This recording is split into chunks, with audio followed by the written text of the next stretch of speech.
तो आज का जो चिंतन है इस विचार की ओर होगा, समाज से हटकर अगर आप कोई एक कार्य करने का निर्णय लेते हैं तो वह यात्रा कैसी होती है। इस पर अपने अनुभव, अपने विचार रखूँगा और इस YouTube के पटल को एक सुरक्षित स्थान मानते हुए यहाँ पर उसे सुरक्षित रखूँगा। इतना सा उद्देश्य, किसी का देखना, किसी का सुनना मेरा उद्देश्य नहीं। यहाँ पर व्यूज़ या ऐसा कुछ प्राप्त करना भी अभी उद्देश्य नहीं मेरा। तो हाँ, मूल विषय पर आते हैं। समाज से हटकर कार्य करने का अर्थ ही क्या है? उस कार्य में ही उसकी समस्याओं के बारे में जानकारी दी गई है। समाज से हटकर कार्य का अर्थ ही यह बनता है कि पूरे समाज का ध्यान जिस विषय पर नहीं गया, आपने उस कार्य को करने का साहस किया।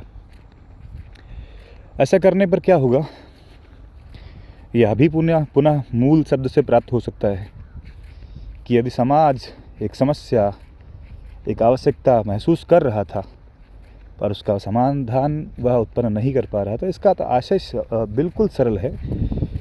या तो उस समाज के किसी भी व्यक्ति में साहस नहीं था, युक्ति नहीं थी, योजना नहीं थी, या यह सब होते हुए भी अंत में साहस ही नहीं था।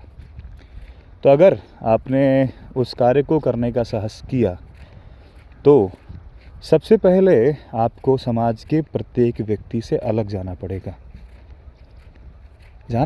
मैं कह रहा हूँ, या आप हो जाएंगे, ऐसा भी हो सकता है। इस मार्ग पर चलते ही आपको आपके सारे मित्र, सारे बंधु, सारे लोग, सब कुछ जो आपसे जुड़ा है वो छूट जाएगा, या स्वतः हो जाएगा, या लोग धीमे धीमे करेंगे।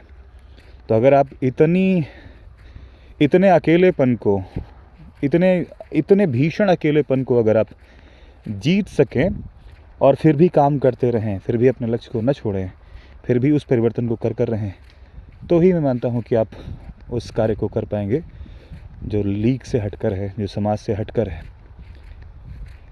पर हाँ, यदि आप कर गए तो क्योंकि उस पूरे समाज ने उसकी आवश्यकता तो महसूस की थी, उस समस्या को महसूस तो किया था। अगर आप उस समस्या को हल कर गए तो आप यह मानकर चलिए कि काल के पटल पर आपके निशान छपे रह जाएंगे। आप सदैव के लिए उस समस्या के समाधान के रूप में याद किए जाएंगे, या आपको इस यात्रा की कड़वाहट का परिणाम प्राप्त होगा। और यह परिणाम इतना सुखद होगा कि संभव है कि आपकी यात्रा की सारी कड़वाहट, सारी थकावट दूर कर देगा।